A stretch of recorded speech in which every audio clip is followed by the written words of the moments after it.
Hello everyone, I'm Alia. And I'm Merovens. We are members of It's On Us, a student-led organization under VPVA, which is the Office of Violence Prevention and Victim Assistance. And this is Talk It Out, a show where our campus tells us about current events, relationship, or tough topics. This week's episode is...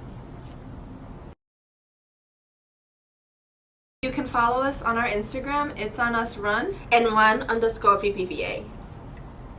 I'd say both because for men, in terms of mental health, you're not usually able to express themselves because of how society would view them and being too emotionally attached and all that. But thank God that now people know that mental health is important equally to every gender that there is. Right. And I'll say women also have it hard in terms of how society has already been shaped up to now. There are some things that have always been there, and thank God that that is also changing a little bit. Well, it depends on the situation, but I think, as a woman, I would say women have it worse because, I'm pretty sure you guys have heard of the gender pay gap that has been going on for so many years, and it shouldn't be a thing anymore. And also, the women products are priced higher. I think that's very unfair. But then again, if you look at it from a perspective of the men, I feel like men in many cultures are meant to be providers, so they have to cover for a lot of the fees or that are supposed to be to keep a home. But then again, if you look at it from the women perspective, then they have to take care of the home, and take care of the family. So I don't know. It depends on where you're looking at it. Men. Why do you think that? Because we're expected to provide just off the notion of being a man. I would say that a woman probably, has it harder because we have to consider a lot of things.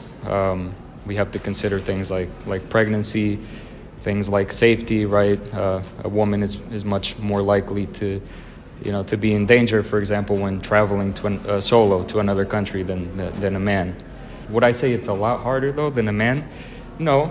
I think men also have their fair share of challenges as well. And to me, the whole statistic that I mentioned earlier about men having higher suicide rates in the country does have to do with the fact that men are expected to conceal their emotions. I do think that women are just this much above in terms of, in terms of struggles, even though men have their fair share. I would say that it wouldn't matter who has it worse. I would just say that it depends on the woman or man's situation that they're in.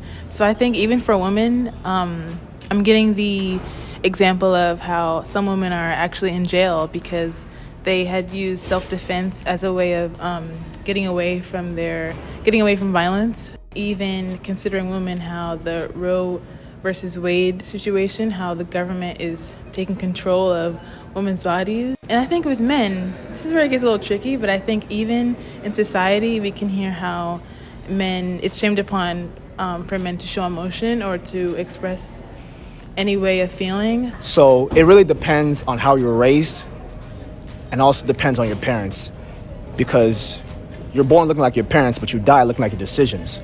So that as well. So your parents and also your decisions depict who has it harder because each person is separate. Everyone is different.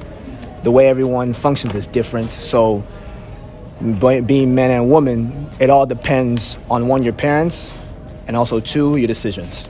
Thank you for watching this episode of Talk It Out. And we hope to see you next time.